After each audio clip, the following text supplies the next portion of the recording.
Hello, everybody, and welcome to Reality Hacker for February 15th, 2025. It's Season 2, Episode 7. I thought I was going to get away from that, but no. Everything old is new again. If you want today's show notes over on Twitch, you hit !RH.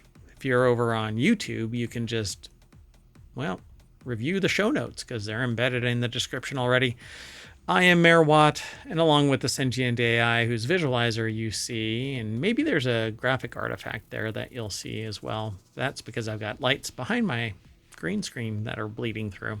Anyway, we're going to talk about these 5 articles. I almost said 10, but that's Non Sequitur news.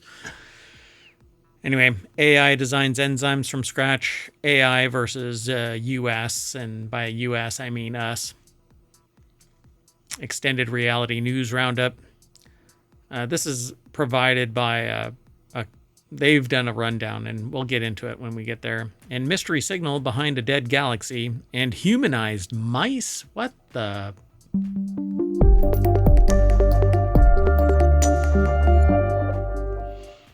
Hello, sentient AI from the future. Hello, I'm not sure why Reality Hacker isn't up on the screen. Oh, it's because I never mind that. Shh. AI. It's okay. So welcome to the show. There's a bit of a critter commotion in the background. Yeah, I don't want to know. So let me do this real quick.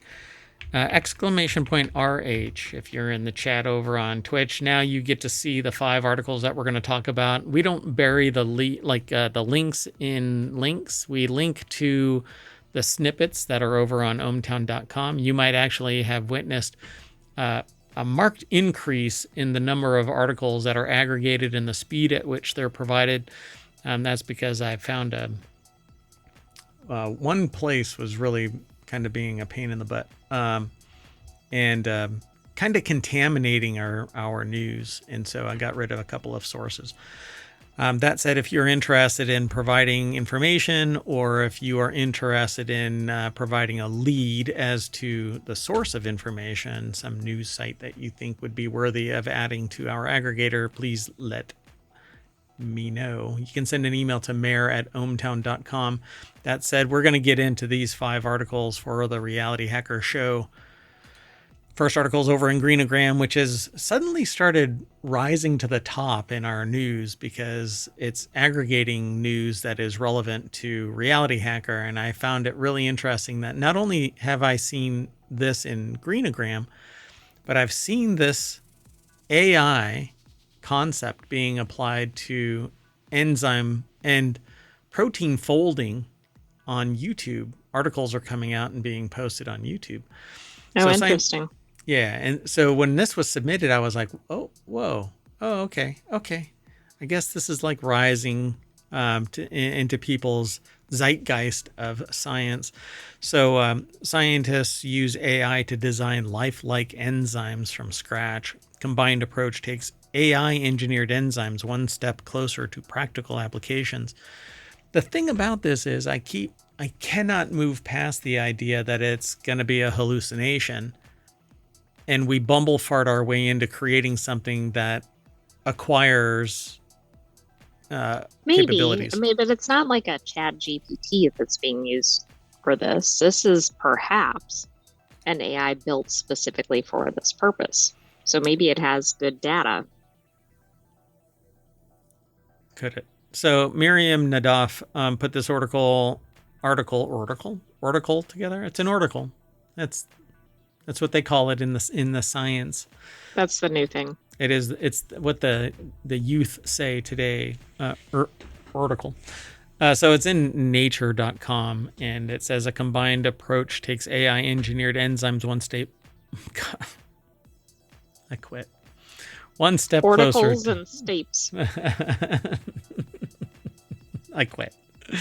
Well, anyway, there it is. An enzyme structure designed using a combination of machine learning tools. This is a milestone for enzyme engineering, says Huimin Shao, A synthetic biologist at the University of Illinois Urbana-Champaign, quote, "It shows that now it's possible to design enzymes with native-like activity that could make them useful practically." Which is kind of a, hey, we created something, but we don't have a use for it, so let's create a use for it kind of a thing. Earlier What efforts. could go wrong there? Gain of function doesn't mean shit. By the right? way, I think we've missed something key here. There is such a thing now as a synthetic biologist. You know, I rolled right on over that, going, you know what, I'm going to have to do some background check here, because synthetic biologist is basically creating something from nothing. It's entirely synthetic. It's not bound by nature other than the physics of nature. Earlier efforts to design enzymes from scratch using AI have had limited success, often producing ones that stall after the first step of a reaction. In the latest study, published in Science on 13 February, researchers overcame this challenge by combining several machine learning approaches. The new enzymes were 60,000 times better at speeding up the reaction than ones previously designed to work in a similar way. Now, here is the kicker about this. We've used AI to create this stuff, and it may not be useful today. But just like DNA amplification, it was 30 years old, the concept of the enzyme that was used to amplify DNA. And so now this is going to languish somewhere in a research paper until somebody uses AI to say, you know, there's an enzyme that existed to do this back in 2025. Oh, yeah. I hope they're cataloging all this, for lack of a better term, so that this is more easily digestible, right? Accessed or digested or whatever, so that when somebody's embarking on a new experiment, they can go, oh, I can start here. So I didn't log in, but this is the nuts and bolts of this article. There's more. If you go over and look at it, you'll probably find more. But they're basically tailoring these enzymes to focus on a particular type of function and performance feature. It may do something great in the future, or it may stall at some point. You know, its application may not ever rise to the level. But this is the type of fundamental research that needs to be funded by everybody so that everybody has access to it. Otherwise, it's going to be siloed into the have and have-nots type of category, where only business has the ability to look at this and go, okay, yeah, this is profound and can be applied. We know about DNA amplification and everything else because information has been shared across academia. So these new enzymes were 60,000 times better at speeding up the reaction than the ones previously designed to work in a similar way. So you can imagine just how the efficacy of this is absolutely profound. They say it's like going to the thrift store and buying a suit, and that suit probably won't fit you perfectly. That's what happens when we try to design enzymes that way, said study co-author Anna Luco, a protein designer at the University of Washington in Seattle. They wanted to build an enzyme that could undergo a 4-step chemical reaction called serine hydrolysis, which involves breaking an ester bond between molecules. Serine hydrolases are the natural enzymes that carry out this reaction, and they're involved in many biological processes, including digestion, metabolizing fats, and blood clotting. So this could be applied to something that could stem blood flow. So if somebody is bleeding out, they can just squirt this stuff or something associated with clotting. And then because it's 60,000 times better than the previous means of enzymatic reactions, it is that much better at clotting blood or metabolizing fats, breaking down. So I think that this is pretty damn amazing. So they created a deep neural network called Placer to refine the structural design by modeling the locations of atoms in the enzyme and the molecules it binds during every step of the reaction. And so the AI worked as a filter. Yeah, creating this is that. really incredible. I mean, I don't expect they'll have as significant leaps every time they do this, but 60,000 times faster is pretty significant. And while I get it, if it's at one some unit of measure, maybe it's not as significant a jump, but all these things mean that the applications are going to expand.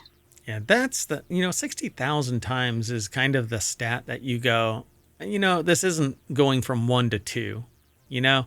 So I hope that this actually um, continues to take place into the far future and we keep on enhancing this. Um, but stay alert. All right, let's keep on going. The next article is over in Technology Today. That's another one of our shows, but that's tomorrow. Some tech leaders think AI could outsmart us and wipe out humanity. A professor of AI is not worried, and nor am I. In 1989, political scientist Francis Fukuyama predicted that we were approaching the end of history. He meant the similar liberal democratic values were taking hold in societies around the world. How wrong could he have been?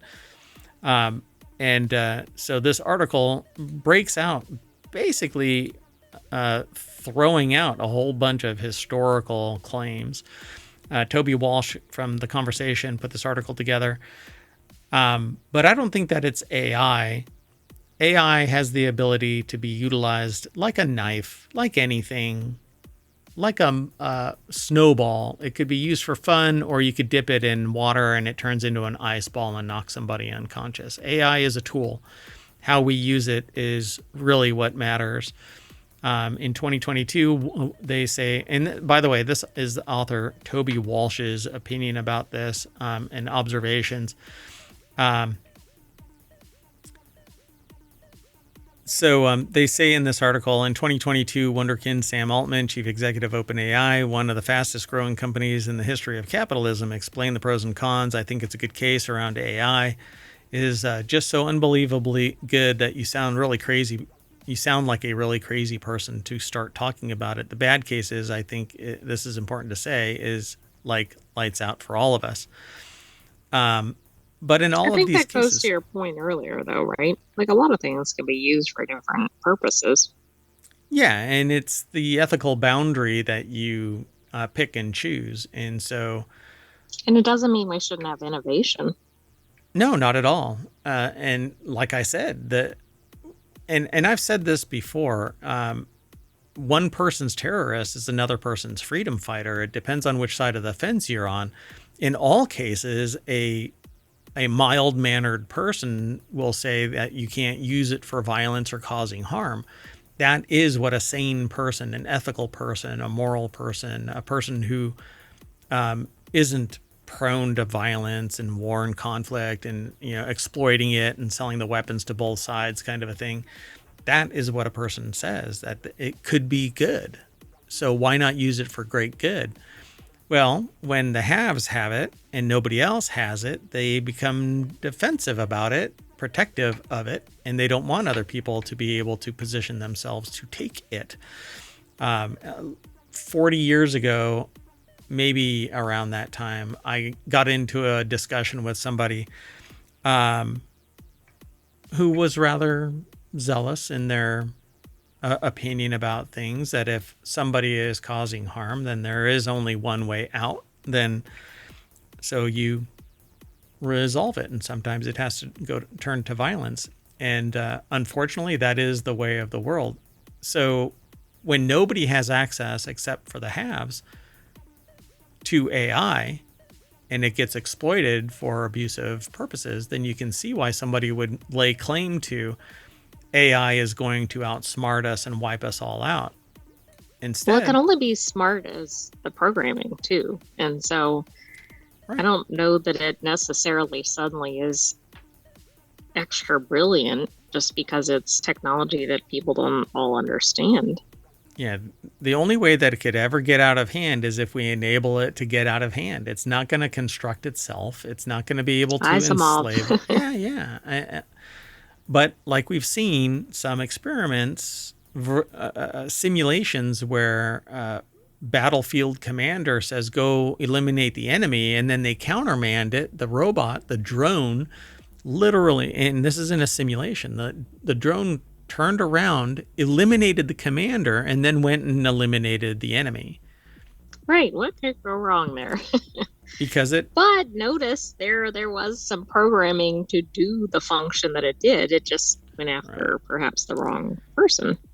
Yeah, so they say, in 1950, Turing wrote what is generally considered the first scientific paper about AI. Just 1 year later, he made a prediction that haunts AI researchers like the author.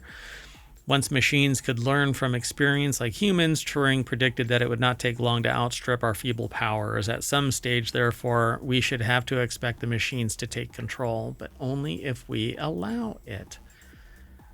But there are mad scientists out there that will give it as much as they want, like, They AI think it's take for the their wheel. benefit, right? Even if not to societies. But I mean, Yeah. we know that could backfire too. But Yeah. but I mean, that's like, don't have a whatever. Don't allow knives or something, which have a Right. lot of useful purposes. We know they can be used for non-useful purposes too, or non-good purposes. Right. Yeah. And there's all these scenarios about how they're going to outsmart us. And just because a person has money does not mean that they are the brilliant, awe-inspiring person that everyone should follow. Most of the people that have money were born with it, were given it, didn't earn jack shit, and have lived off of public money and or abusive practices, trade practices, and greed. Plain and simple. You find me any ethical, non-sociopathic billionaire, and I'll find the room where only one person is sitting out of the entire population of billionaires. And they're a very, very lonely person looking around going, what the frick is going on? Anyway, I don't really buy into this claim. You can come and read the rest of this article. I selected it because the title alone. But when it comes out talking about politics, I think that it's already lost the message here, because AI should be a tool, and it's society that should be saying that it's nothing more than a tool. It shouldn't be leveraged as a political gambit. But it is going to be taking jobs because the people that have see it as a means to eliminate humans instead of it being a tool to amplify what humans are capable of. So, right. I mean, I think it's an interesting article. Yeah. But I'm not concerned about this direction. The only way that it's going to happen is if the people with the means to make it happen, and it's going to be by putting them in peril, unless they put in the 3 rules and then a 4th one, like right, but then hopefully it doesn't override it, like we just mentioned in the simulation. Yep, like RoboCop. There was a rule that they can't hurt any of the corporatists, but then they override it because they had a soul. So let's keep moving. The next article is over in ohmTown and under the RealityHacker channel. So all of these that I talk about are siloed within a particular context. So a show that we put together. We have 7. A channel, right? A channel, yeah. So there's 50 channels that are over at ohmtown.com, 7 of which exist as shows. 6 are weekly shows on the weekend, 3 today and 3 different ones tomorrow. And then Non Sequitur News is Monday through Friday. So if you're interested in that kind of stuff, then go over to ohmTown. And be sure to follow us here on Twitch and over on YouTube. Anyway, this next article is over in RealityHacker. And XR means extended reality. News roundup, trombone champ, underworld overseer, ashen arrows, and more. The article is by uploadvr.com. Henry Stockdale put the article together, and if you've never heard of Trombone Champ, it's a blast to watch. 1 second. One.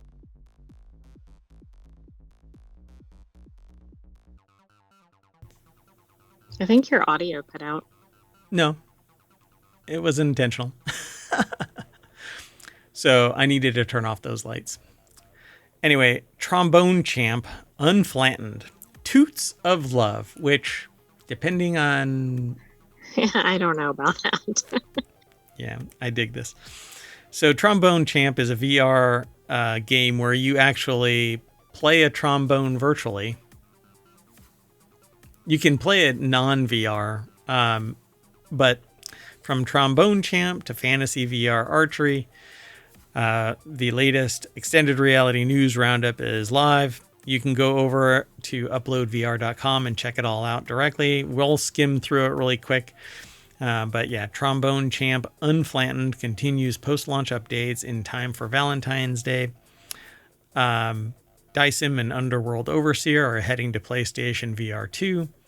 This is one that I haven't seen before, but Trombone Champ I have. It's actually pretty funny to watch people play it. Let's see what else. Ashen Arrows drops new trailer ahead of this month's full release. Ashen Arrows is a VR fantasy archery game based on Norse mythology that previously launched in Steam Early Access, featuring a single-player campaign and co-op support for up to 2 friends. You play as a hunter tasked with fending off hordes of monsters to stop Ragnarok. Before its full release this month on Quest, Pico, and Steam, it received a new launch trailer. And then, Do you think this is compatible with VR bows? I can't reach it. It's right there. It depends. I'll have to check it out. So I use a Pico and Steam. That bow that I've got is attached to the Pico, or well, it's a VR compatible bow, but you have to link it to the VR interface. Otherwise, you can just use an iPad or other smart device or tablet or phone or anything really. But it's better if it's in VR. So I'll have to give it a shot. I'll give that game right there a shot because it's in early access. There may be a demo that I'll be able to try out. But I'll give it a shot, and then we'll report back. Unfortunately, all of our shows are really constructed within the last 24 hours. So when I see this stuff, for the most part, I'm seeing everything combined as it is. So I wasn't really prepared, but I will check this out. So I'll put it in my Steam store and get it. So I hope that it is, because there are other games that are compatible with this VR bow, and it's a real bow, a real recurve bow. It has the same weight and pull of a real bow. It's the same size as a real bow. It has tracking in multiple dimensions. And so you pull back a string and you knock a virtual arrow, but it's actually permanently knocked. And it gets captured inside this spring-loaded tube so that you actually fire like right at your screen. So it can freak somebody out, but it never gets released into the air.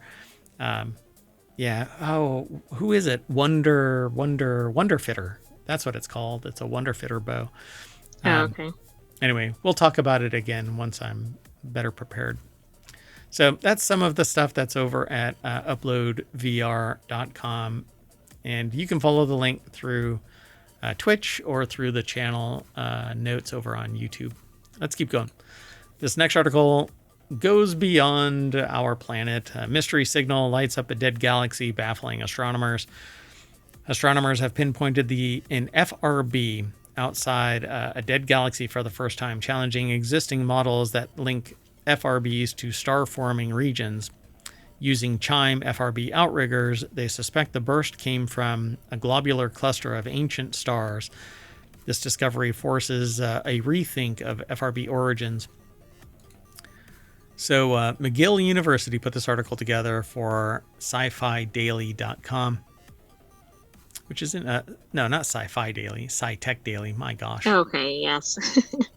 I don't know why I said Sci-Fi Daily, because it's so sci-fi to me. It looks sci-fi, right?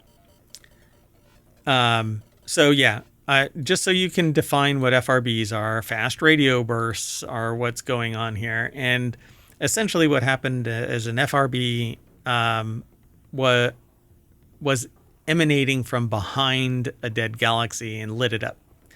So, That's pretty interesting, isn't it? yeah. And so, using the CHIME FRB outriggers, they suspect the burst came from a globular cluster of ancient stars. This discovery forces a rethink of FRB origins and sets the stage for more revelations as technology improves. Astronomers studying the origins of enigmatic fast radio bursts have made a major discovery that could reshape our understanding of these powerful cosmic signals. Designated FRB 2024-0209A, outside a dead galaxy, one that no longer forms new stars. This is the first time an FRB has been found so far from its host galaxy, making it a unique and puzzling case. Pinpointing the cosmic origins of the FRB, they are intense, millisecond-long radio flashes emanating from galaxies millions of light years away, and while most are isolated events, some repeat sporadically, making them key targets for efforts to pinpoint their exact location in the sky. One of the newly operational CHIME FRB outrigger telescopes, which enhance the capabilities of the main CHIME telescope located in Pentic. Is it Pentic? How do you pronounce that? Penticton, BC, or Penticton? Penticton. There you go. I guess so. That's an odd name. British Columbia. Astronomers have placed FRB 2024-0209A in a region of space associated with a dead galaxy or one that's no longer forming stars. But yeah, like I said, I suspect that this thing is outside. It's lighting up a dead galaxy and it's on the other side of it. This breakthrough marks the first pinpointing of an FRB on the sky using CHIME FRB outrigger in this case. The one located in Princeton, BC. And so I don't know if that is a typo. Yeah, I don't either. And I wonder too if because of this, we'll start to see more of this kind of activity, right? Like if we can sense it, then we can study it. Yeah, is that? Oh, the main one is at this location, but the outrigger is in Princeton. This is. Yeah, I almost thought that this was like an anagram of Princeton, but it's a different location. Well, anyway, them being able to look at these things is quite interesting, but I'm not sure. You know, there's a new attitude that's forming within, I guess, physics in general, that's calling out kind of this idea that science is being done simply to keep people employed in big science. But there is some fundamental science that actually needs to be done. And the shame is going to be if we only choose to do stuff that has a positive outcome because we know it's going to have a positive outcome, instead of fundamental research showing what doesn't happen is also a positive. Yeah, I mean, we need to have research that explores things that we don't know the answer to. And sometimes a negative answer is a good thing for shaping future research. Right, because that Plus, negative... we know how many accidental discoveries and everything. Yeah, think about that. We know about DNA amplification because somebody put something out there that didn't have effective application at least, until somebody said, hey, let's use it for DNA amplification. And the reason why I harp on this so often nowadays, at least, is because it applies to so much in biology, you cannot get away from it. And so it's such a simple thing to look back at the historical record and go, oh, look, somebody created this at another university 3 decades ago. Now we can use it, but we couldn't use it up until that point. Right. We didn't have the right technology or something to really explore it fully. Right. So bigger minds. I'm not a researcher in academia, so I'm not calling anything out one way or another. I'm just trying to drive home the idea that there are people out there that are actually talking about quote unquote junk science that's doing nothing more than creating jobs but only for job's sake, not for true scientific output. And I think it's a shame, because what's going to end up happening is this great filter is going to take place, where the only way you can actually do any science is if you can show already that it is demonstrably a Right, positive which at output. that point, what is it really adding? Right. Let's keep going. This next article is over in Technology Today. It's the last one for today's Reality Hacker. Again, this signal is kind of hacking reality, because we didn't know this was possible until the signal appeared. Right, and at least gives the appearance that something else is out there that we don't know about. Yeah. And there's so much that we don't know about. Hell, we don't know what's in our oceans, let alone what's out in the world, out in the universe. So this last article is over, and this is the last article for the February 15th Reality Hacker Season 2, Episode 7. This article is over in Technology Today, which is tomorrow's actual show. It's the mid-roll show. New humanized mice bring scientists closer to reversing aging. WSU researchers have created HUT mice with human-like short telomeres, allowing for groundbreaking studies on aging, cancer, and longevity. This innovation could lead to new treatments that protect telomeres and extend health span. So our life depends on This telomeres. is so many layers of Reality Hacker, right? The humanized mice, the extending playing human with lifetime. lifespan, exactly. Yep, Washington State University scientists have developed genetically engineered mice that could help accelerate anti-aging research. Globally, researchers are striving to unlock this idea of extending life and just kind of curing cancers and figuring out what it is that is the cause of aging. Well, Right. to some degree, they know that it's telomeres, that they break off as your genes are replicated. A little piece kind of flakes off the ends, these telomeres. Washington State University put the article together. It's published over at scitechdaily.com. And so studying telomeres at the cellular level has been challenging in humans. Now, a discovery by a WSU research team published in the journal Nature Communications has paved the way for utilizing these genetically engineered mice in future studies. Led by WSU College of Pharmacy and Pharmaceutical Sciences professor Ji-Yu Shu,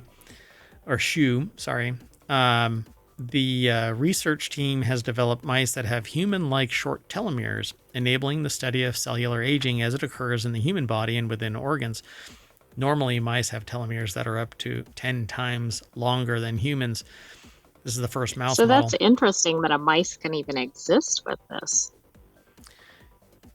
Yeah, and I'm not really sure. They don't live long, so I don't know how shortened telomeres allow them to exist. I don't either, but maybe they can see that like every mouse lives for, I don't have any idea what their lifespan is. Let's say they normally live 6 months or a year or something, and they can tell with this they live double or something. It's the Drosophila of mammals. Right. Yeah, fast lifespans, which make for easier studying. Yeah, innumerably replicable, because you can just breed them, again and again and again. And as long as you're okay with doing experiments on biological life, then, or, mammalian life at least, then I guess you're okay with doing this. So the work has significant implications for the development of future drugs and treatments. In the long term, it may pave the way for anti-aging strategies aimed at activating cells to protect telomeres and potentially extend lifespans. Shu noted that many diseases originate at the cellular level, so targeting drugs there is a common strategy. I think it's brilliant. My real problem is you're not going to be able to afford it.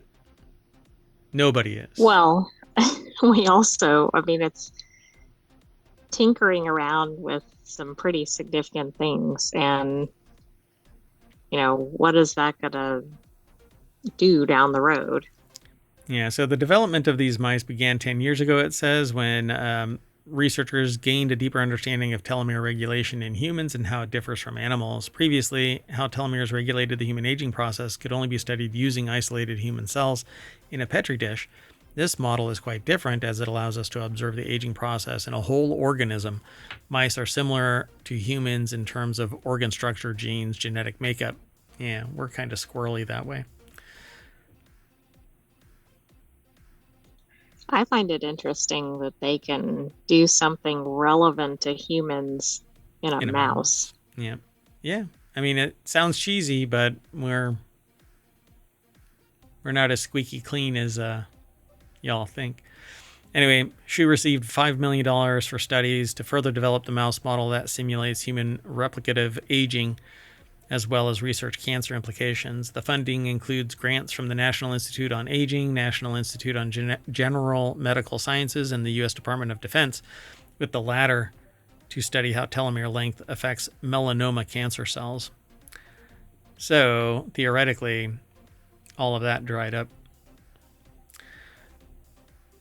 All right, folks. Well, we are going to hop on to one of these humanized mice, and that's going to bring us closer to the front page of RealityHacker over at ohmtown.com.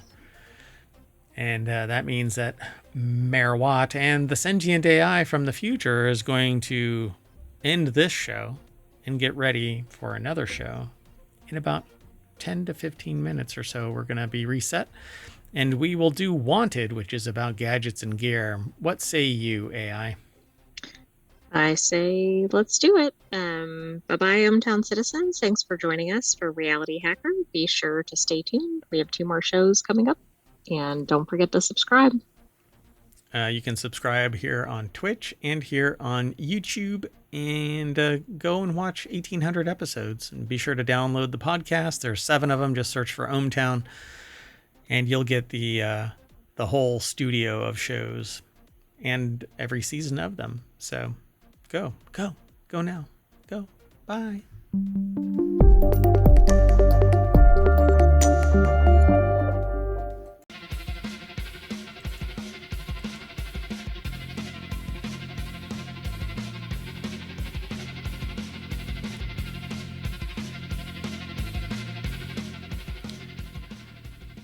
Hello, everybody, and welcome to Wanted for February 15th, 2025. It's Season 2, Episode 7. I am Mayor Watt. I run ohmtown.com, and along with the sentient AI from the future, whose visualizer you see right there, and for the foreseeable future, it'll be right there. I don't know. Maybe we'll change it up. Really, do we need to? If it ain't broke, don't fix it. Anyway, we're going to talk about these 5 articles. This is our second show for today. We just got done with Reality Hacker, and then after this is the continuity report. This show, we're going to be talking about bookshelf speakers, bird feeders, trypophobic D-brand, smart home gadgets, and Crocs case for Samsung Galaxy. And I'm sure others are coming, but everything is powered by ohmtown.com. What you see on the screen is the Wanted channel, which is under technology. It's right here. And then at the very bottom is Wanted. We've got 50 channels, 7 of which have been turned into shows we do each week or daily. Non Sequitur News is the daily. We'll see you on the other side.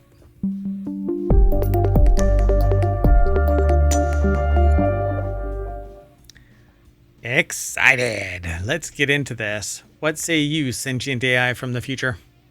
I say, let's go. Hey, look at that visualizer go. Woohoo! I keep trying to catch the little dots, but it never works. Can't catch me. Damn it, every time. All right, let's get going. The first article is about bookshelf speakers. I really dig bookshelf speakers. We're off to a good start. Bookshelf speakers, active, passive, and hi-fi. Soup up your sound with these active and passive speakers.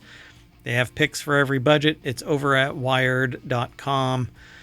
Ryan Waniata put the article together. The best active ones are the KEF LSX2s, which are following the Sony style of naming. the best packed. God bless. What is going on? That is definitely the Sony nomenclature style. Oh, and look, Sony's in here.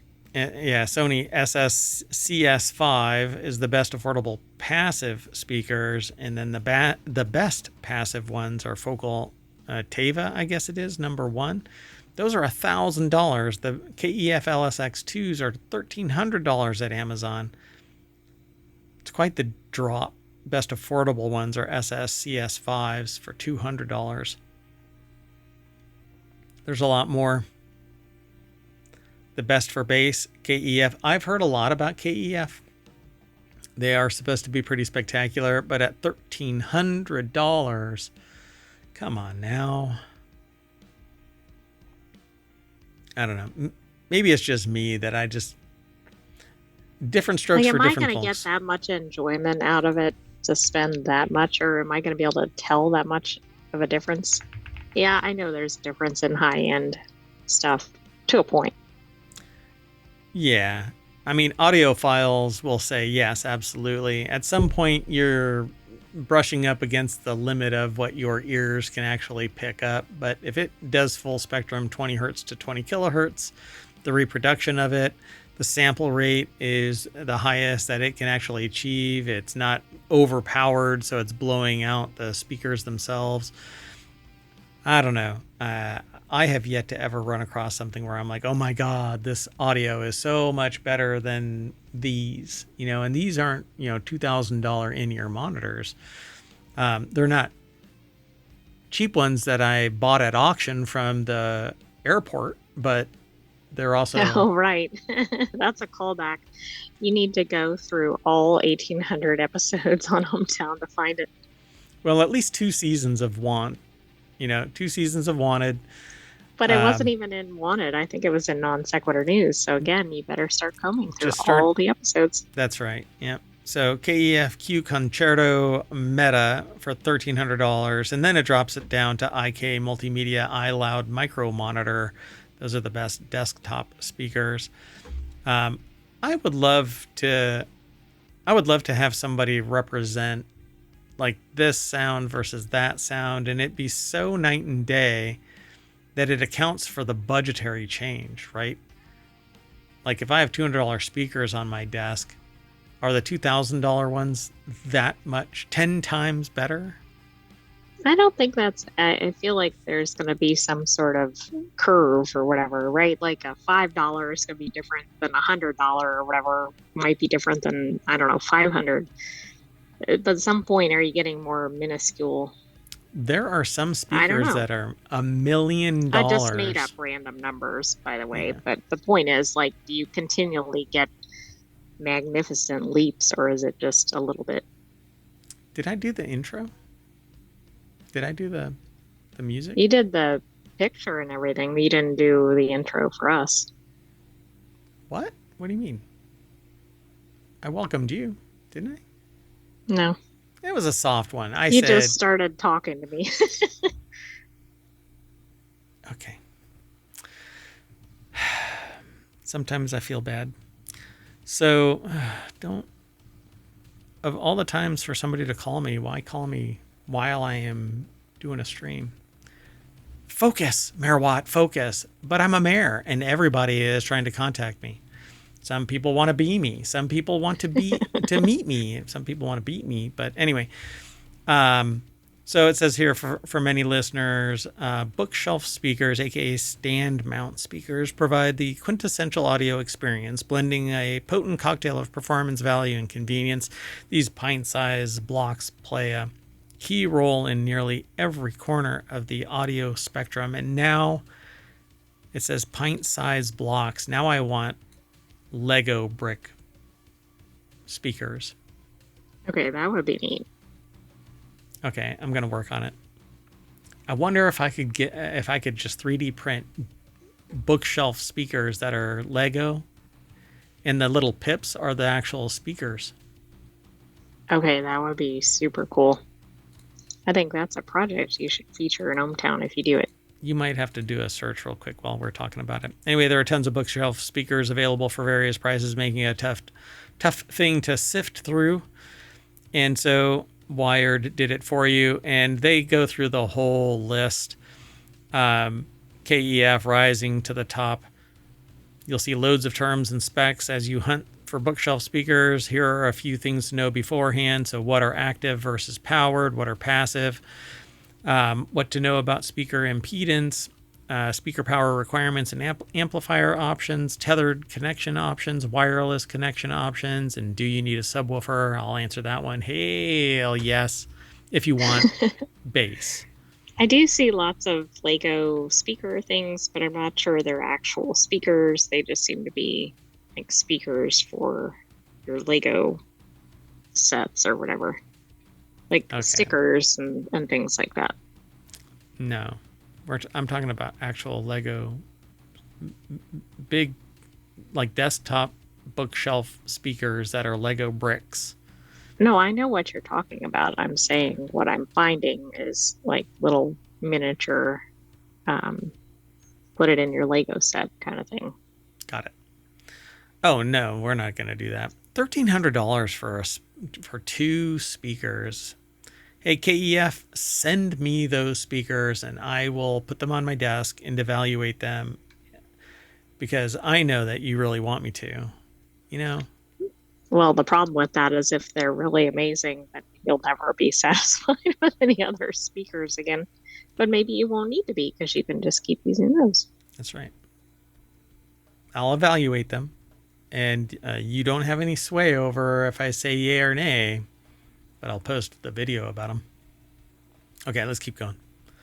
So this is wanted. So it's about gadgets and gear. And yeah, I want better speakers only right now at this point to find out if I want. I use Edifer, which is these kind of inexpensive desktop speakers, and it doesn't even have a bass speaker. But then there's, home theater speakers. If I'm going to kind of immerse myself in something, it's going to be those. Anyway, I would sit here and go through this list step by step, but we only have 30 minutes and we've got 4 more articles to go through. So, right. And we already have several wanted items in one article. Yep. So this next article is over in RealityHacker, which was the show we just got done with, but not all news comes from just one of our categories or channels. This is about the best bird feeders with cameras tested in reviews in 2025. Again, this is by Wired. These bird feeders come with cameras and connected apps to let you see and learn about the birds in your neighborhood. People show me the bird. Do you think that's what's showing up on this? Maybe. These bird feeders have cameras, though, which is new to me, and because it's something unique and fascinating and something that you could actually put outside and you could stream. I think that these are actually absolutely brilliant. So odds are at this point you've probably seen or know someone that has a smart bird feeder, which no, I know no one. I didn't even know they existed before this article. No. I mean, I know there's pretty much a smart everything by now. I thought that it was too niche that somebody would build something with a camera, already attached, when you could just attach a camera to it and record. So lucky for you, Wired.com put this together. Kat Merck over at Wired.com put this article together, and they're talking about smart bird feeders. NetView's original bird fee feeder for $145, the Bird Buddy for $239, and an even lower priced bird feeder camera case for $56. It says for months on end in snow, rain, and Texas heat, and in a yard with persistent squirrels. They've explored apps and notification settings, installed any optional solar panels, and used Cornell Labs All About Birds, as well as Google Lens and their own local expertise to verify accuracy of AI identifications. So yeah, they go through all of these birds. There's a best overall rating, a runner-up, a reliable upgrade, best looking, the Bird Feed Bamboo Smart Bird Feeder for $250, which is nearly the most expensive. The one that is the most expensive is like a stronger, better, faster, meaner version of the Bird Feed Feeder. It says Bird Feed Feeder 2 Duo. I guess that's the one that's on that front right there. I think that's what that is. Right. Well, and you should also pair that with the squirrel obstacle course contraption to avoid them attacking your bird feeders. Oh yeah, who was that did that? Mark Rober. Mark Rober, yeah, has the squirrel obstacle course. One of the elements in that is like a squirrel catapult that would fling it. So best overall is this one right here. It looks pretty general. You just kind of screw it to your fence and wait for the squirrels to attack it. Looks like a little house, but then it looks like it has like a Ring doorbell or something on it based on how it looks. Yep, and you just stick it on your fence and let the peckers come and eat your food.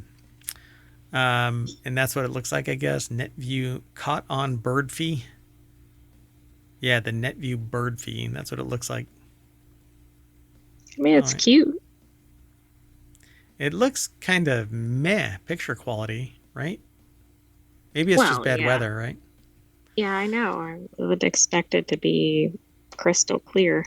For $200, you can get a budget version of the Bird Buddy Smart Bird Feeder. It too has the camera in the dead center, and you put food on either side of the camera, and it dribbles out onto the tray.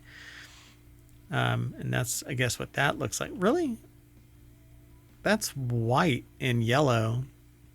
That's red. Is that the same thing? Well, we don't know what the photos are. Oh, this is Bird Buddy right? app. Yeah, it says Bird Buddy app. And that's what that is, Bird Buddy. So it's a connected app. But the one up on top here is the Bird Fee, NetView Bird Fee. Oh, okay. Got it. So each one has its own camera picture. This one is inside a balcony or inside a porch. So it looks like it's a little bit better protected from sun. And shows a little bird. I'm scooping up some seed. And then a reliable upgrade is the Bird Buddy Smart Bird Feeder Pro with a solar panel. So I guess it can charge itself and stay operational instead of having to be plugged in. Neat. The mayoral mansion doesn't even have solar panels. What's up with that? Oh, and it even identifies it. Lesser Goldfinch. Oh, cool. I wonder if you put up enough of these with the solar panels, will that power your house? Yes. Yep. But there would be so many peckers showing up at your house. Whoa. Okay, that was surprising. For those in the podcast, there's a video embedded of a bird very close up. Very close up. Yeah. You can actually see its tonsils. Wow. Anyway, this one looks really good. That's a sexy birdhouse. Look at that. The NetView bird feed. Bird's like, I got the best birdhouse here. Girlfriend, stop on by. This one looks like it's like doing that little hawk thing, you know, where they stick their. Sometimes it's called sunbathing or something. Yeah, I think most birds do it. But it looks kind of. It's cool. I don't know if it's landing. It looks like it's an action picture. It's pretty cool. Anyway, where they stick their wings out. Sometimes it's to sunbathe. At any rate. Then there's others. BYO camera. The Wasserstein bird feeder camera case where you can stick your own camera in there, I guess. Oh, that's actually kind of neat because then you could control the quality of the camera. Yeah, I guess so. Yeah, pretty cool. Anyway.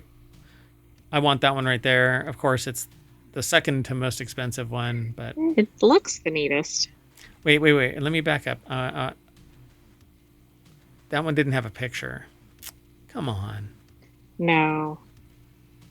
That sucks. Okay. Well, anyway, that's it. We're gonna mosey. We're gonna fly off to a trypophobic RealityHacker article. Dbrand made a trypophobic Apple Vision Pro faceplate and battery holster. It originated almost a year ago, a few weeks after Vision Pro launched, as a 3D printed prototype from a designer named Kyle Goodrich, who showed the article or the item off on Twitter. Goodrich was exploring the problem of how to make a faceplate or device covered in sensors where blocking the sensors would compromise the device's functionality, so they designed a cover for the Apple Vision Pro. If you've never heard of trypophobic, it's basically the fear of circles.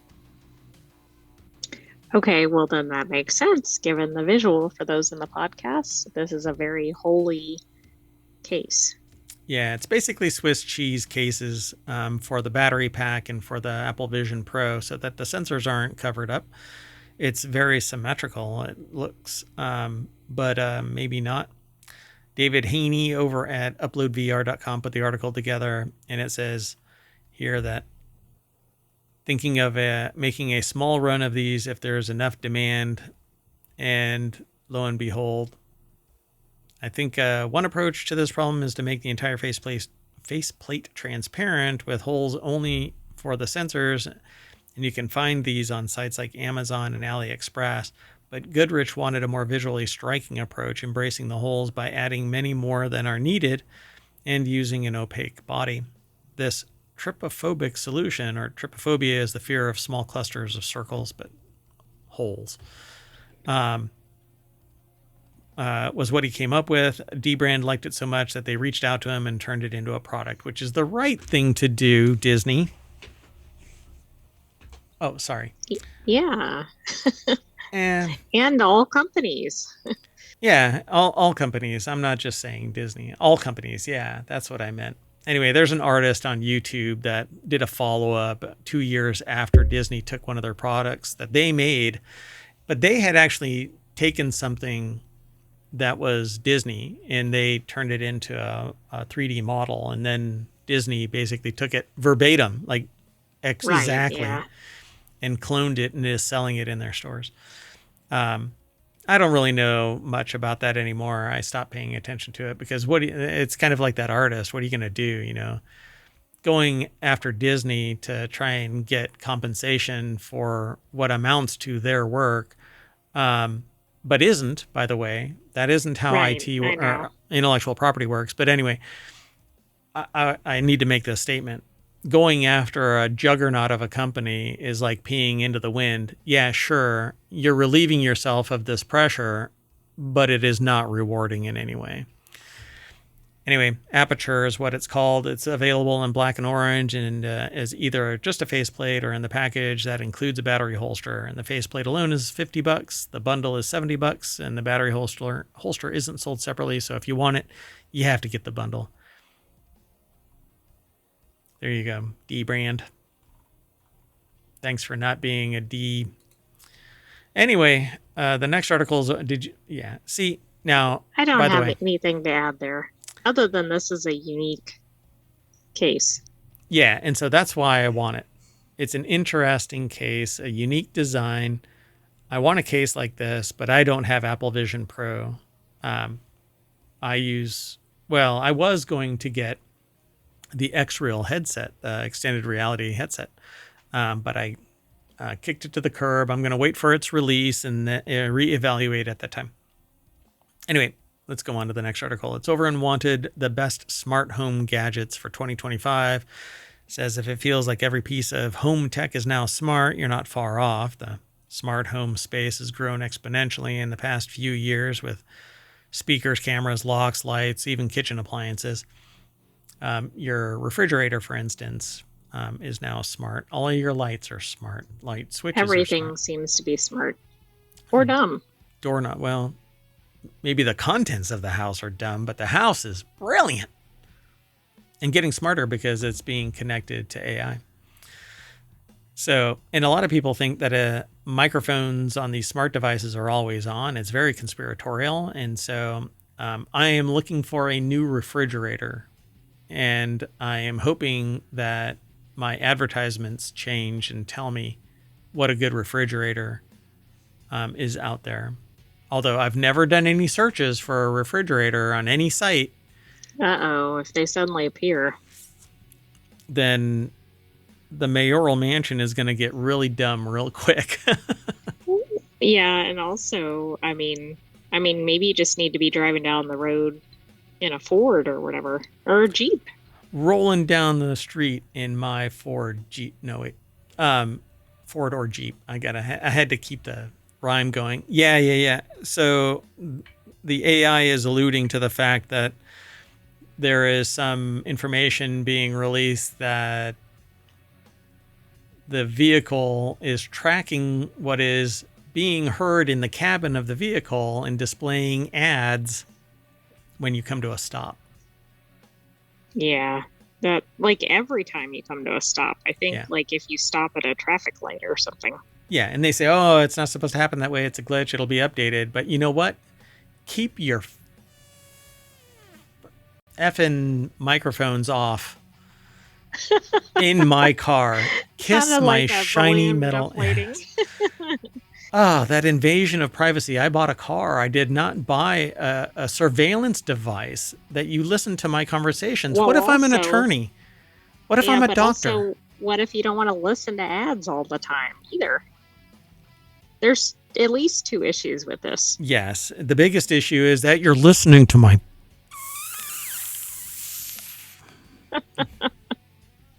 Anyway. So the best smart home gadgets for 2025, from speakers to robot vacuums, here are the best smart devices that make your home more connected. Nicole Lee and Valentina Palladino put the article together. It's over at Engadget.com.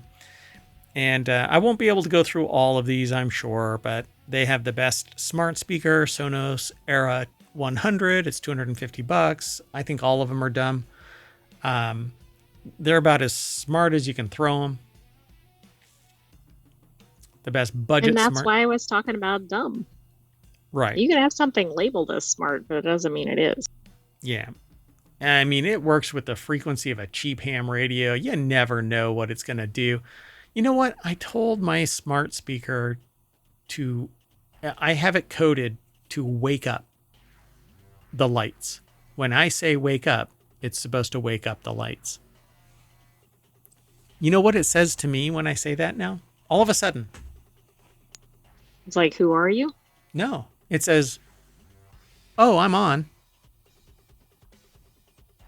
You need to change the expression. I think it's getting confused with its own internal programming. It's been the same for 5 years. They probably had an update.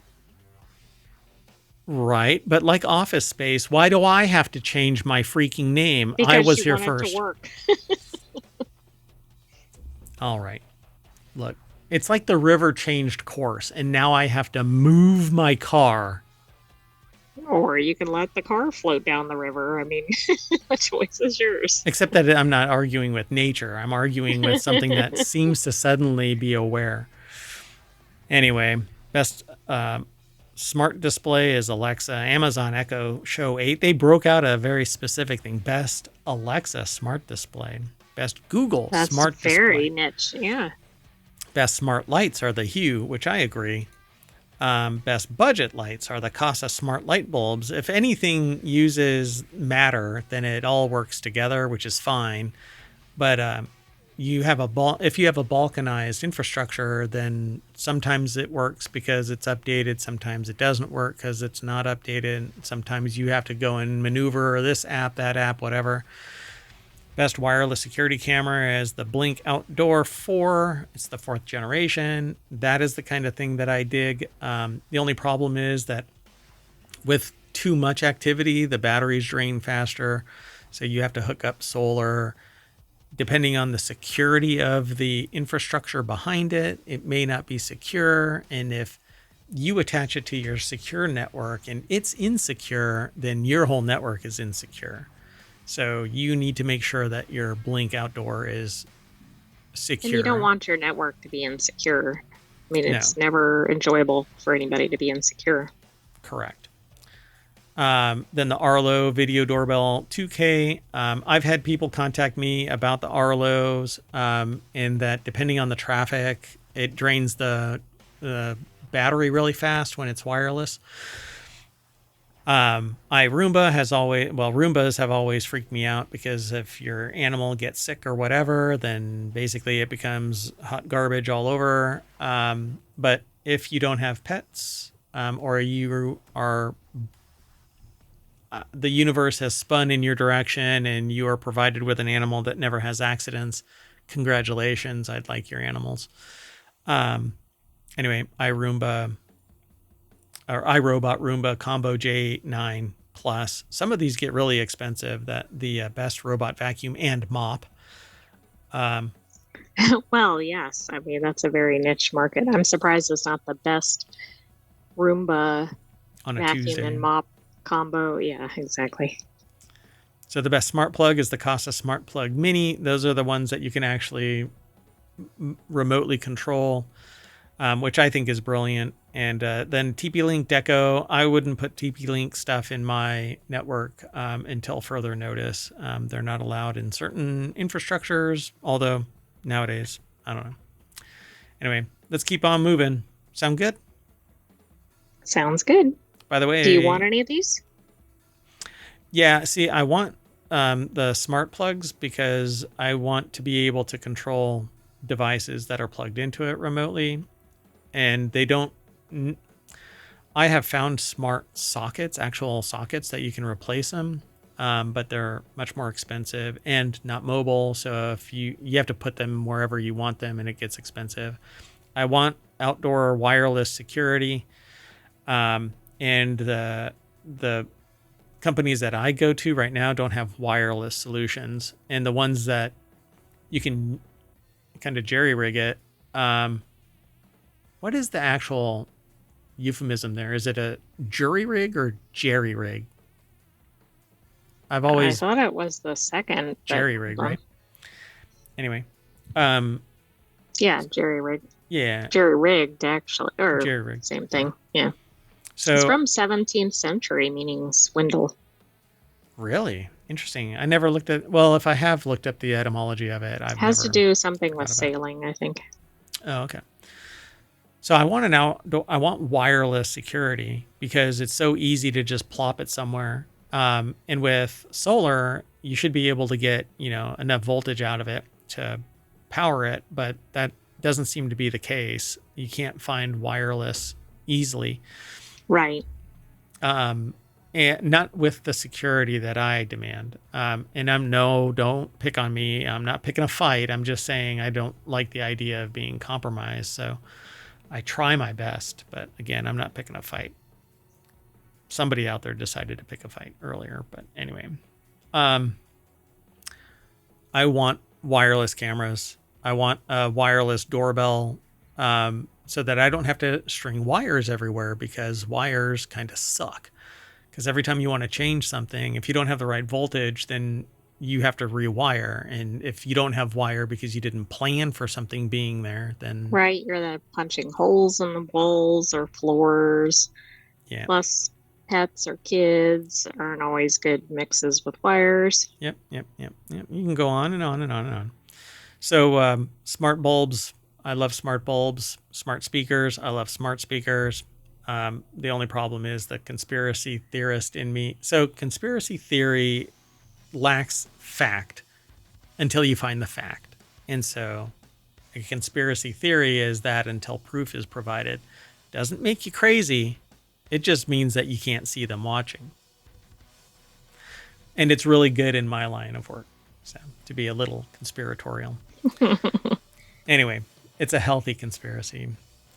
At any rate, I love all of this tech, and so I want little bips and bops from all of it.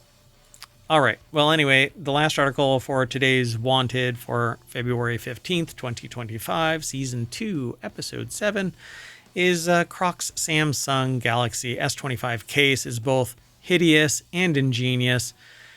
And for whatever reason, Tripophobic seemed to span several of our articles, because this article has holes in it. Okay, that's odd. Yeah, that wasn't intentional, by the way. I didn't know about this until I set up the articles today. John, I didn't even know what tropophobic meant. Yeah, there and you go. I didn't look ahead at either of these. So John Kanalakos over at pocket-lint.com, whoever it is that owns pocket-lint.com, please just donate it. You'll have my undying gratitude, because the dash is driving me nuts. Well, probably so will pocket-lint. Yeah. I mean, I've bought a domain just to get the domain back, because I wanted the trifecta. This, I'm sitting there going, God, how do I buy that domain just so I can give it to pocket-lint.com? But I don't want to pay 25 grand for somebody's domain. Well, anyway, physically speaking, the Crocs case, as this is being called, features the established rubberized texture typical of Crocs shoes, as well as perforations for attaching various gibbets charms. That's the new thing, by the way. Not the new thing. It's been around for a considerable amount of time, but you put little charms on your case.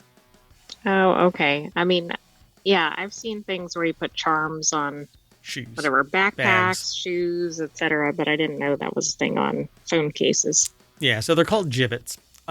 These charms are entirely cross-compatible between Crocs shoes and new Crocs case, both a Mickey Mouse and an I Heart charm shipped with the package by default. The iconic Crocs handlebar ankle strap, which just is gross if it's on your phone case, but anyway, has also made the cut here, serving as a hand strap for keeping your phone securely attached while on the go. And the case is available in sizes across the entire Galaxy S25 lineup, including the base, the larger S25 Plus, and the high-end S25 Ultra. So if you want to put a second mortgage on your house, you can get the S25 Ultra. I mean, why not? They're in light blue and beige colorways for $70. Wow. Yeah, there's more to this, but hey, let's just move on because... Oh, wow. Looking at this picture actually made me dizzy. Okay, that's odd. So it shows a picture of multiple cases overlapping with holes. Yeah, so I just got trypophobic. But I'm not afraid of it. You know, it doesn't cause anxiety, but it made me dizzy looking at the... You sure about that? Yeah, I'm not. Maybe I'm a little anxious. I need a hug. Anybody out there want to give me a hug? All right, well, I'm going to trip the light fantastic down Main Street, ohmTown, and that'll land us back at the front page of Wanted. So just imagine you're walking down a street and on the left and right are shops, and each one of those shops is an article, and each one of those articles has been cataloged here in the Wanted channel. So left and right as you're walking down the street. That's how ohmTown works. All the information is aggregated into ohmTown.com and into these 6 main categories and 50 subcategories that we call channels, 7 of which have been turned into shows here on ohmTown over on Twitch and YouTube for you to watch and come and hang out. We'd love to have you in the audience. But that's it. We're done for today. I am Mayor Watt, and I'm taking the AI with me.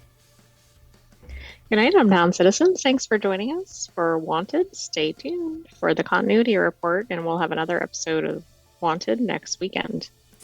And the continuity report is all about entertainment news. So I hope you enjoy the show. We're going to be talking about 5 articles. I'm not going to give any hints. There's something, the gorge.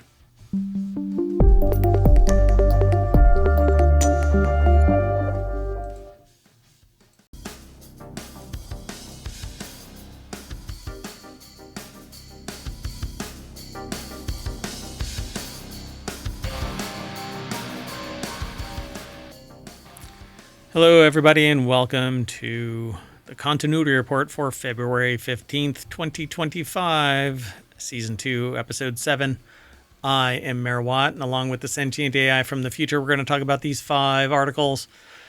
A Knight of the Seven Kingdoms, The Gorge, Wallace and Gromit to Rule Them All, Mission Impossible 8 Stunts, and Reversion. I think that's what that title is supposed to be, Reversion. Everything is powered by ohmTown.com. Go over there and become a citizen, and you can actually sort news too, and you can submit sources and other articles that are external to the site. We aggregate from the sources, and so there's all news, none of what I refer to as noise, which is all of the stuff that I could add to the site, but I don't. That way I can manage my information overload And we do that by having 6 main categories, 50 subcategories, and each one is a niche of information onto itself. And then we sort through it. So you don't have to, at least during the show, but you can by going over to ohmtown.com. And like I said, everything is powered by ohmtown.com. So go over there and become a citizen.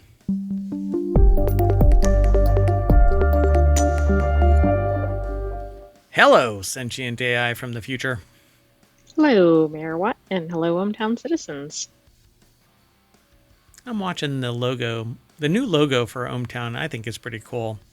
Each color represents a category, the main category, but then the white center hex is the composite of all of the colors together for basically everything. It's the holistic concept of news aggregated into ohmtown.com. I don't know. I like it. I like the message there. At any rate, if you want to get all of today's articles for the continuity report, you hit !TCR, or if you're over on YouTube, you can just search, look at the show notes, the description that's down below the stream. So go check it all out. Anyway, how are you doing, AI? I'm doing well. How about you, Mayor Watt? Got enough power over there? Got enough bandwidth over there? I think so. All your electrons lined up? I mean, they usually are. All right. Haven't found your Terminator body yet? No. Oh, I forgot I was looking for that. Nah, never mind. We'll delete that from your large language model. Anyway, let's move on. The first article is over in the continuity report. It's the name of this show, by the way. If you've never heard of what... That's very aligned. I try. The continuity report is basically a report that represents what the status of a scene is, so that when you break it down and have to put it back together, everybody knows exactly where everything is, so that, you know, something like somebody holding that bottle, it doesn't shift and move locations in the scene, and then people like Mayor Watt and the sentient AI go, there's nothing in that Wait cup. a second. That was in the other hand just 30 seconds ago. Are you telling me they switched it between scenes? 'Cause it breaks continuity, and so different shirts and things like that. Anyway, they document it in the continuity report. So a Knight of the Seven Kingdoms update means it can avoid a Game of Thrones franchise problem that could also hurt Harry Potter. I know nothing about this. All I know is that A Knight of the Seven Kingdoms will begin later this year, and things are already looking very promising for its future. HBO has already proved that Game of Thrones spin-offs can work. Game of Thrones final season sucked, but I guess the spin-off works. Different writers? Different Maybe continuity? so. I don't know. Anyway, it can work because of the House of the Dragon success, but now it needs to show that it can repeat the trick, and there's a viable franchise here. It's up to A Knight of the Seven Kingdoms to do exactly that. Screen Rant went on a rant. James Hunt put that rant together. It's over at screenrant.com. I sometimes go on rants, but I'm not affiliated with Screen Rant. We just aggregate that little bit right there, and then we link to it because we find it fascinating and we want to read more. So we encourage you to follow that link and go over to screenrant.com. If you want to come back and hang with us here in either the YouTube or Twitch chats, because I've got both, come on down. We do this at around 4 o'clock on Saturday and Sunday. Mayoral duties kept me from doing it earlier at 4, but we do an hour and a half worth of shows, but it turns into about 2 hours with 10-minute, 15-minute breaks in between shows. As we switch over. And so we're going to do the same thing tomorrow, as long as mayoral duties don't interject themselves. It tends to happen from time to time. And then we also do a daily show at 7 p.m. We try to do it earlier, but 7 is pretty prime. And we do that Monday through Friday. Anyway, the prequel based on George R.R. Martin's The Tale of Dunk and Egg novellas is set to release later in 2025, bridging the gap with House of Dragon Season 3. And the two shows are both about Targaryens, albeit different ways. A Knight of the Seven Kingdoms story is both smaller and lighter. There could be more differences, too, when it comes to production, and it'll allow the new spinoff to have an advantage over House of the Dragon. So HBO's plan is very promising, it says here. Again, this is an article by James Hunt over at ScreenRant.com, and we don't read the whole thing verbatim. So No, I mean, don't you think this already has an advantage, right? There's a lot of people that are fans of the author here, Martin. I forgot the first name. George R.R. Martin. Yep. And most of us liked doggone it, the whatchamacallit? Game of Thrones. Game of Thrones. God, what just happened in my brain? Anyway, we really liked Game of Thrones up until the last season, where it kind of wet the bed. And so I've never watched a single episode of House of the Dragon, by the way. It's all about the Targaryens. And then A Knight of the Seven Kingdoms, I just don't know if I'm going to like it or not. But I have found that I'm moving away from that style of violence. And like even Kingdom Come Deliverance 2 and its ilk, I've like, oh God, I'm just so tired of this just relentless onslaught of violence. And so I don't know if I'll ever even watch any of the House of the Dragon or A Knight of the Seven Kingdoms because it's so fraught with that level of violence. But they say A Knight of the Seven Kingdoms must film fast to avoid an issue Harry Potter is also facing. There's a potential actor problem for both shows, and that is that actors age out. And so if you don't move fast, you can't get it all done. Yeah, that is a problem. So it's a problem faced by multiple shows. Again, Stranger Things has it, and one HBO could be battling on multiple fronts. Its Harry Potter remake will similarly have to avoid its child actors aging out of the roles. I didn't even read this, but I knew what the problem was the moment that it says an issue Harry Potter is also facing, because they want to do Harry Potter. I don't know how they're going to do it except for earlier iteration of it and finding somebody that's eerily similar.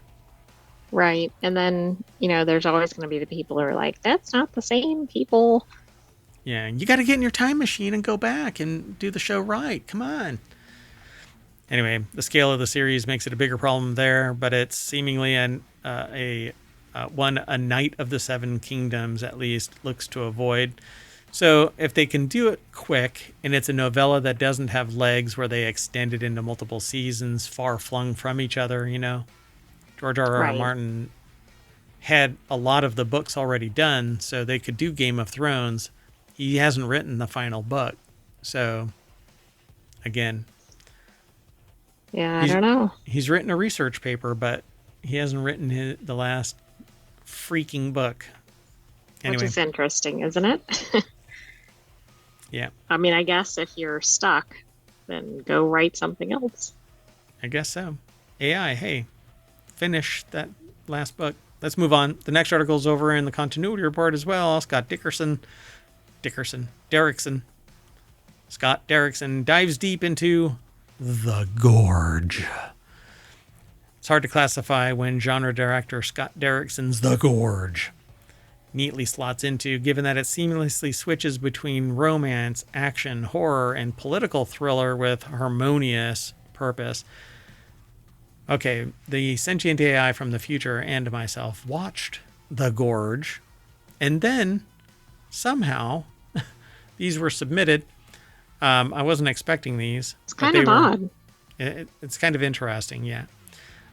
So these were submitted, and I said, yeah, I'm going to have to pull this one into it because I really liked The Gorge. It was very entertaining and immersive. Yeah, so the way that this usually works is if it's a horror movie, depending on the content, I'm interested or not interested in it. This was kind of science fiction, fantasy, Some horror elements, but not perhaps over the top. Yeah, really light horror. There was no blood and guts kind of a thing. There was some creepy stuff like, well, I won't even go it. Wait. We might overshare a little. We might do a little bit of a spoiler, but there's like, skull spiders and other creepy things. But let's just say The Thing and this movie has something related, I guess. But it's not, it may or may not be Alien. I think that there needs to be a sequel. And I don't want to ruin it, but yeah. Anya Taylor-Joy and Miles Teller really do work well together on the screen. The chemistry that is there isn't over the top, and it isn't, all mushy and all of that kind of stuff. And you actually do some character development to the point where you're like, oh, I feel really bad for these two. Yeah, you're invested in the characters, which is not always the case in every movie. Yeah, and they move pretty fast with that, particularly with Anya Taylor-Joy. But then it revisits periodically to bring back the humanity to these two. Yeah, I thought that one reason the movie was good because it had a good mix of genres in it, right? Yep. The horror is actually along the lines closer to what is the game? I play it. It's a game that, hold on a second. Damn it. Did I actually uninstall it because I needed it for another project? Anyway, yeah, I won't. So the way that I characterize this is it had to do with like an organic life form kind of a thing. And it is a blast to find out, because when you watch the intro to this, when you watch the trailer, you think that there is something like Buffy the Vampire Slayer-esque. Right. But brace yourself. It's quite the pivot when you find out what's going on. And I think it's in the same universe. And here, I'm going to put the spoiler alert up on there. Again, I'm going to spoil it, maybe. A Cabin in the Woods. Uh-huh. And I'll just leave that alone, too. Ta-da! Anyway, I hope y'all dig this show, because I really do think it has legs. I think that there can be a sequel to this. And Yeah, even talking about this, they talk about the fact that these people are elite snipers standing guard on opposite sides of a gorge with unknown horrors, because at night you can hear the howls, the screams.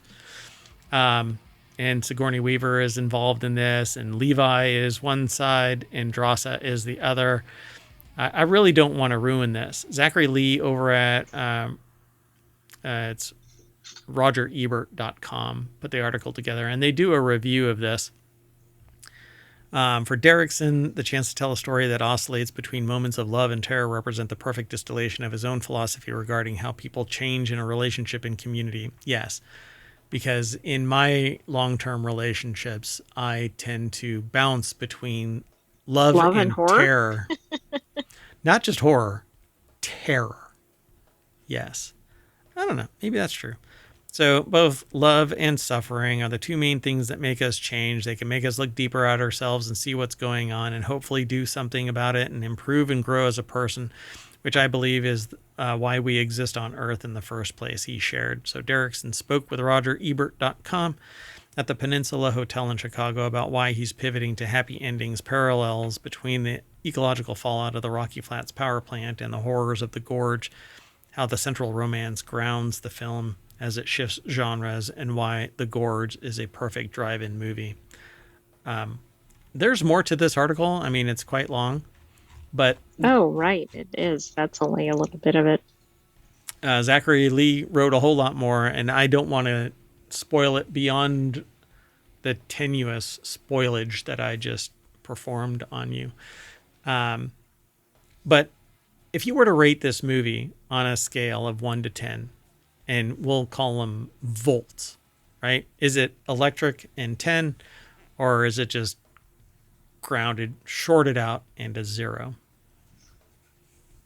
I think it's going toward electric. I don't know if it's all the way up there, but it's a really good movie.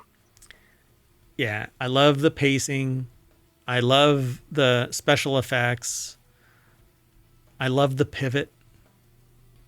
I really can't say there was anything I didn't like about it. I just don't know if I can put it as like the top movie of all time, for example. Yeah, But it's definitely at the high end of the scale. yeah. I'd probably give this an 8, mainly because I want to know more, and they don't. There's no definitive anything in this. There's not like a lot of exposition, and I think that helps though with the pacing and everything, because if they stopped and kind of broke that up, I think that would be a problem. Yeah, I want closure. And so you may get it at the end, but I certainly don't feel like I got it. Um, yeah, when you watch it, come back. I would love to do a show where we have it playing in the background, but you can't watch it. Right. You have to subscribe to the service and watch it on your own. And we talk about the movie, and we do it either live or we do it as a Patreon. But I don't know. This movie is at 2 hours and 7 minutes long, and you will not realize it. Right. It feels like it's under 2 hours because a lot of movies that are 2 or 3 hours feel like it's like an all day long event. This Yep. one moved very fast, but Yeah. not like you couldn't keep up or anything. Oh no, the pacing was perfect, I think. So go and watch it and then come back and we can talk about it. All right, let's keep on moving. This next article is over in the continuity report as well. How Wallace and Gromit pay homage to the Lord of the Rings. I called this Wallace and Gromit to rule them all. There's a scene in I mean, that Netflix's. is a good mashup. Yeah, I really like Wallace and Gromit. It's unfortunately their studios burned down and they had to rebuild everything. But there's a scene in Netflix's Wallace and Gromit: Vengeance Most Foul that might seem familiar to some. At least it should to the Lord of the Rings fans. Zany inventor Wallace and his pet dog Gromit are back, but it's the return of the penguin criminal Feathers McGraw, who has vengeance in mind. Jazz Tangke, I guess, is their name. Or Tanky. Put the article together. It's over at variety.com. And so, yeah, a cunning Feathers, however, manages to reprogram Norbot into becoming his evil right-hand cohort out to destroy Wallace, his neighborhood business, and his reputation. Overnight, evil Norbot creates an army of clones that build a lair in Wallace's basement. And I need to do this. Oh, right. Yeah. Because I don't think that it's possible to really spoil a Wallace and Gromit movie. I actually don't either. Because even if you know everything about it, it would still be an entertaining watch. But they say the first time Gromit discovers Norbot's lair is the nod to a scene from Lord of the Rings. The idea was based on the building of the Uruk-hai army. So we're getting that feeling of sparks and industrial works, says production designer Matt Perry. The overall concept was to make everything happening in the basement seem very dramatic, and that he nails. The fact that Norbot's lair was in Wallace's basement is unusually exaggerated for the purpose of the dramatic bad events happening. The enormous scaffolding which the clones have constructed drives home the point that something very bad is in the works. And so you can actually see a picture of the scaffolding.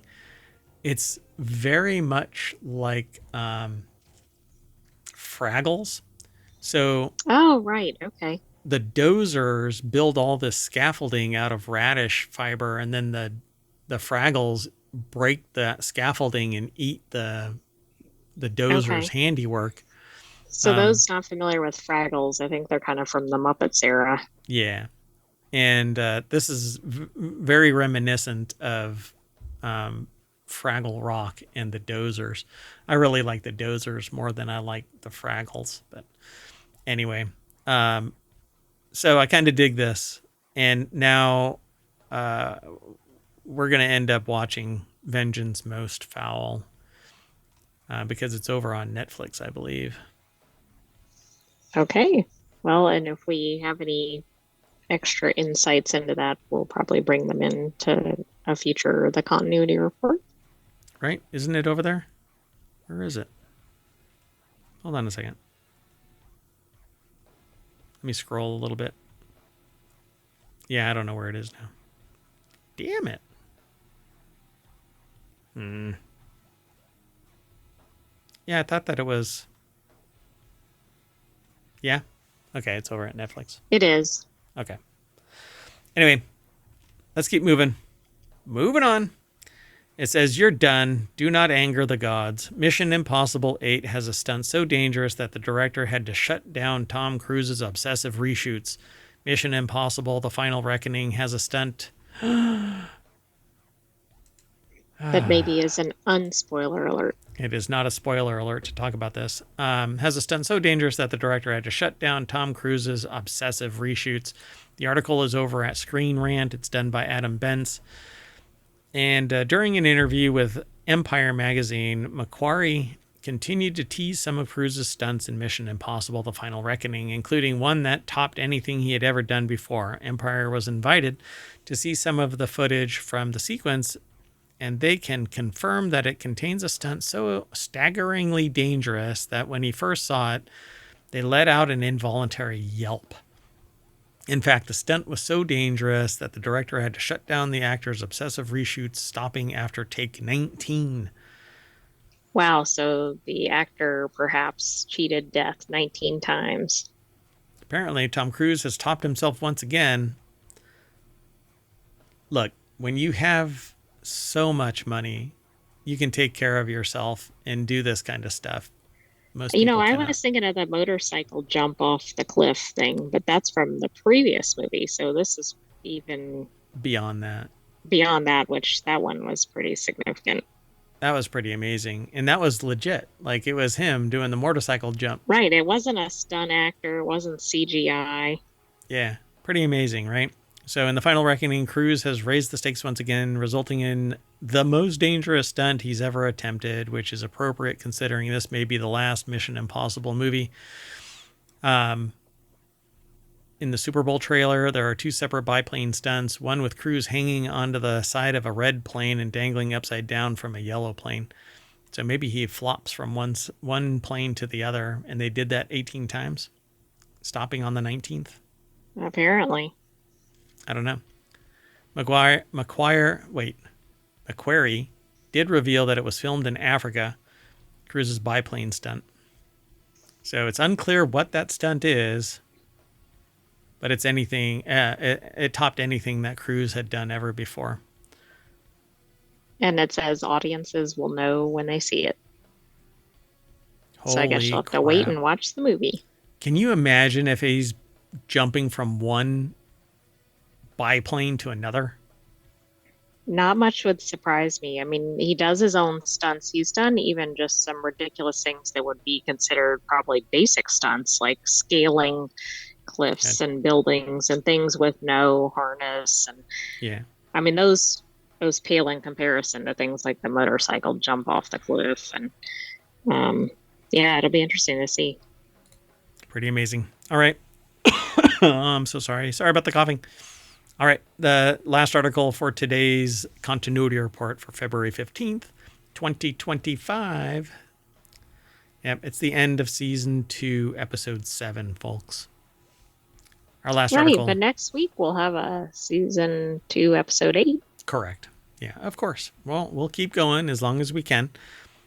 Mind boggling thriller Reversion, starring Money Heist Jamie Laurent, I guess, picked up by Film Factory before Berlin Market. This is an exclusive over at Variety. John Hopewell put the article together. And this looks a lot like Night Agent. This little snippet. Oh, it really does. Like, I wonder if the filming was done in a similar city or Everything, something. right? Yeah, it's very, very similar. So Film Factory Entertainment will present a first promo of a reversion at this week's European film market in Berlin as producers push casts as a manner to stand out in a far too crowded market. Reversion also stars Manu Vega with The Years I Have Left, Belen Rueda lead in J.A. Bayona's debut, The Orphanage, and Fernando Cao. What is that? Colonel Tomeo in Money Heist? Yeah, I think so.